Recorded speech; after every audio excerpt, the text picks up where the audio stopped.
Muita calma nessa hora, muita hora nessa calma. Eu sou o Felipe Barbosa, esse escritor apaixonado por fantasia que tá sempre falando de horror e terror e que, como vocês já sabem, tem um carinho sem igual por lobisomens. Sim, caso você não tenha assistido, eu lancei um vídeo no mês de outubro, lá na minha maratona de 31 vídeos de horror, falando de 5 lobisomens que foram marcantes pra mim na ficção. Lá nesse vídeo eu explico por que lobisomens sempre foram a minha criatura favorita da ficção, e lá eu também prometi que se vocês pedissem nos comentários, eu traria uma parte 2 do vídeo com mais 5 lobisomens fantásticos e inesquecíveis. E vocês pediram, e aqui estamos nós, eu cumpro minhas promessas, com a parte 2 da lista de lobisomens marcantes do cinema. Então, se você tem um amigo que curte histórias de lobisomem, que também morria de medo do lobisomem do Sítio do Pica-Pau Amarelo quando era criança, clica em compartilhar aqui embaixo e manda esse vídeo para ele e para os grupos de terror e horror do WhatsApp, que isso ajuda muito o canal a crescer. Não se esquece que você e seus amigos precisam se inscrever no canal e ativar o sininho para serem avisados sempre que eu lançar vídeo novo por aqui. Bora lá então! Gente, toda vez que eu faço uma lista de monstros ou de personagens aqui do canal, eu sempre espero que vários de vocês vão botar comentários aí do tipo: ah, faltou esse personagem, você não colocou fulano, faltou ciclano. Mas vídeos de lista, galera, são para relembrar alguns dos personagens. E normalmente eu coloco aqui os que foram mais marcantes para mim. Obviamente eu não coloquei então todos os lobisomens lá no primeiro vídeo, né? Mas teve um lobisomem que estava na minha lista do primeiro vídeo e que eu acabei deixando de fora, eu joguei ele pra parte 2, porque eu achava, de verdade, que eu era um dos poucos que gostava desse filme. Mas eu descobri que não, porque o comentário que eu mais recebi naquele vídeo foi: Felipe, o lobisomem de Van Helsing, cadê o lobisomem de Van Helsing, Felipe? E gente, eu sinceramente não sabia que Van Helsing tinha tanto fã. Caso você não saiba do que eu tô falando, Van Helsing é um filme de 2004 que traz uma releitura do personagem Van Helsing de Drácula, né? Que era um estudioso especialista em monstros e ajuda lá no livro na caçada ao Conde Drácula. Na história recontada no filme de 2004, o personagem se chama Gabriel Van Helsing e é interpretado pelo Hugh Jackman. Ele trabalhava para uma instituição secreta lá na história, que era governada no Vaticano, com a missão de exterminar todas as criaturas demoníacas e sobrenaturais desconhecidas pelos humanos da Terra, né? E vários personagens clássicos do horror se misturam naquele filme, desde o Drácula até o Frankenstein, e é óbvio, lobisomens, né? O estilo de lobisomem apresentado no filme era exatamente o estilo de lobisomem que me dava medo. Eu assisti aquele filme quando eu era criança, então eu morria de medo dos lobisomens, mas eu achava muito massa. Tem uma cena da Anna, a personagem da Kate Beckinsale, que ela tá tentando matar um lobisomem que tá atacando o irmão dela, que tá pendurado numa árvore. E véi, que cena boa, que cena que me dava agonia e aflição. É tudo repleto de ação e efeitos visuais muito legais da época. Só que assim, sabe aquele filme que é muito bom na sua memória de infância, mas que quando você cresce, reassiste, você acha ele meio tosco? Então, é a minha relação com Van Helsing. Ele não é um filme ruim, mas hoje em dia eu acho ele um filme bem tosquinho. Mas assim, gente, tosqueira impede a gente de gostar de alguma coisa? É claro que não. O Van Helsing de lobisomem chorando e uivando de forma bem brega lá no final do filme, isso impede a gente de gostar dele? É claro que não.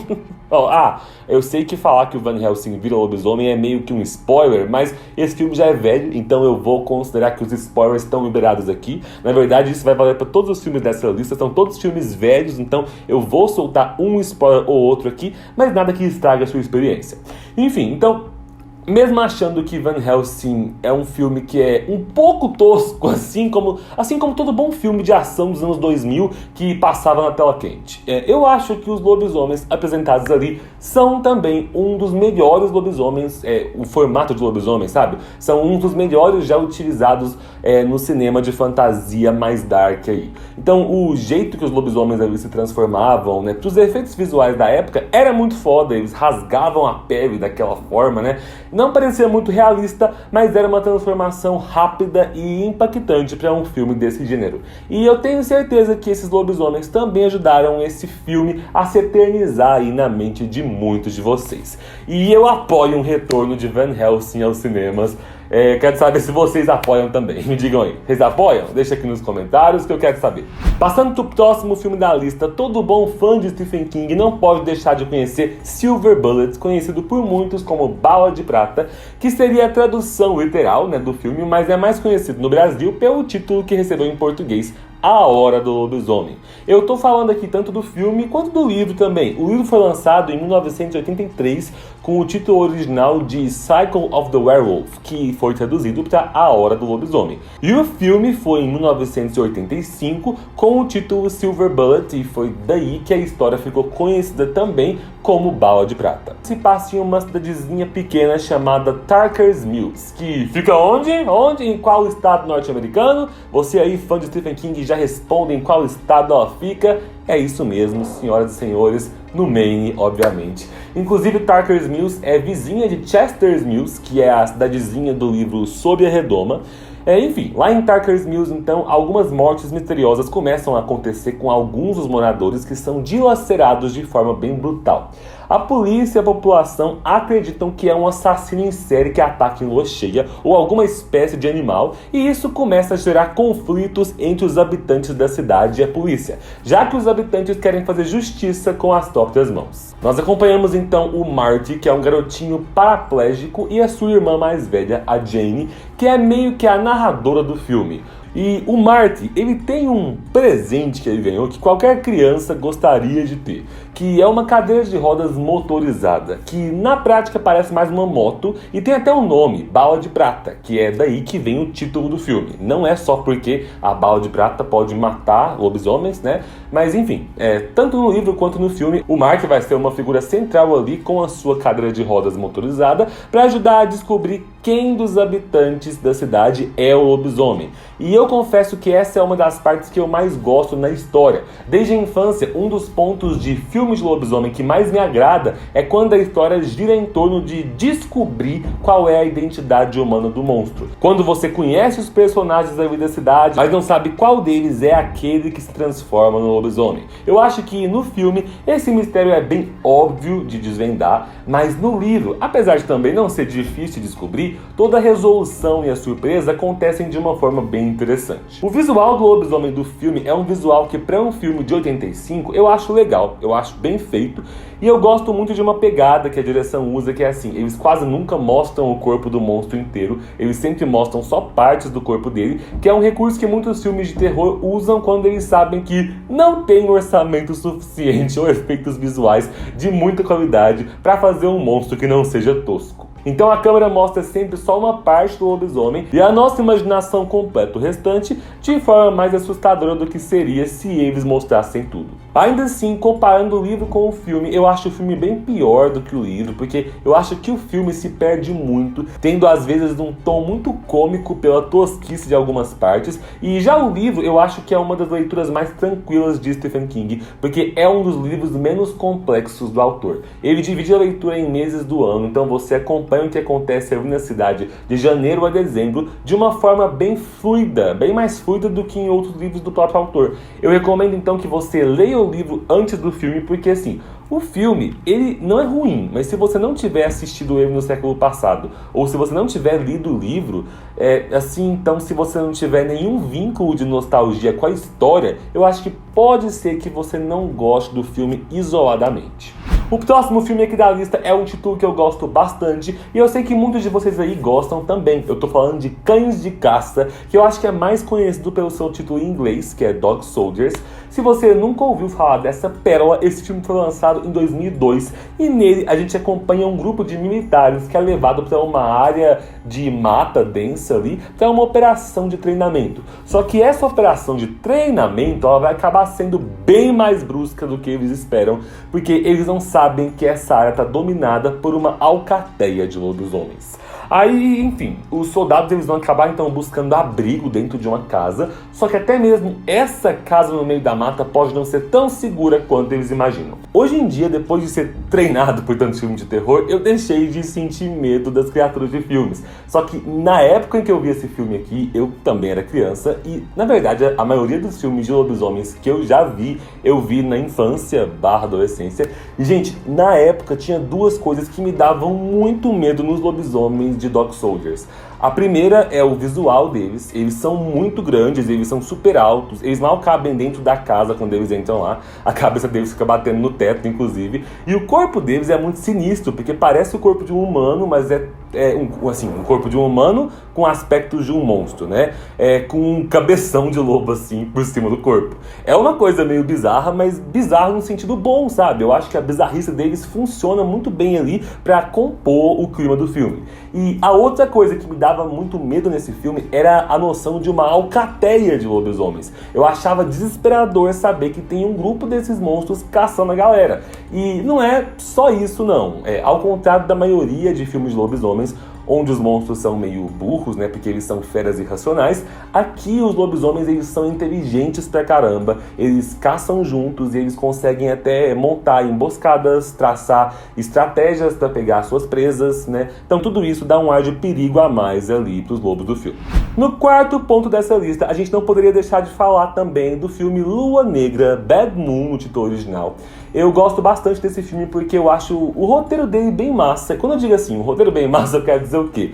Não é porque é um roteiro mirabolante ou muito complexo ou muito bem desenvolvido, não. Mas sim porque ele traz uma história muito simples, sabe? Nada viajada, mas ao mesmo tempo muito cativante. A história traz uma mistura de drama com horror que me agrada bastante na sua construção. No filme a gente acompanha um cara chamado Ted, né? E ele tá com a sua namorada numa expedição no Nepal. Os dois estão numa cena de sexo bem caliente ali numa barraca, estão acampados, até que eles são atacados por um lobisomem. A namorada do Ted, ela é destroçada nesse ataque e ele sobrevive e consegue matar o monstro, mas ele acaba sendo contaminado pelo vírus da licantropia. Assim, então, ele passa a se transformar em lobisomem e ele vai ter que levar a sua vida buscando alguma forma de anular essa maldição. A história mesmo ela se passa na região onde mora a irmã do Ted, a Janet, que vive numa casa isolada por árvores ali, junto com o filhinho Brett e o cachorro pastor alemão Thor. O Ted se muda para perto da família porque ele acredita que depois de ter tentado encontrar tantas opções para curar a maldição de lobisomem dele, a solução poderia estar talvez no amor familiar. Ele sente que se ele estiver próximo da irmã e do sobrinho, o amor da família pode ajudar o eu interior dele a vencer a fera que agora existe ali dentro dele. Só que assim que o Ted se muda ali pra região, ataques e mortes estranhas começam a acontecer. Por mais que ele crie uma estratégia de sempre se algemar nas noites em que ele se transforma para manter as pessoas em segurança, né? Ao longo do filme, a fera dentro dele vai dominando ele cada vez mais. Enfim, ao mesmo tempo em que uma legião de fãs ama esse filme, tem uma galera que detesta ele, principalmente pelo protagonismo que acaba sendo dado pro cachorro do filme, o Thor. O Thor é colocado como o protetor da família e nesse filme nós chegamos ao ponto de ver uma luta entre um cachorro e um lobisomem. E muita gente critica isso por parecer algo assim, desproporcional e irreal demais. Galera, é o seguinte, eu não sei se eu concordo, porque eu acho assim que cada filme cria a sua própria mitologia do que é um lobisomem. Então cada filme é que saberia dizer pra gente se o lobisomem daquele universo ali destroçaria um cachorro em 5 segundos ou não, ou se ele teria uma luta justa com ele, né? Mas o principal aqui, na verdade, é você sacar a proposta do filme, que é algo que eu mesmo só fui entender quando eu descobri que o filme é baseado num livro. Eu não sabia disso quando eu assisti. É um livro do autor Wayne Smith, chamado Thor, inclusive. Na história original, no livro, tudo é narrado do ponto de vista do cachorro da família. Então, sim, o Thor é o protagonista da história. E tudo gira em torno, então, de você acompanhar um cachorro que é o herói protetor da sua família e que, de repente, precisa defender eles de um lobisomem que é um membro da família também, né? Que é o tio Ted.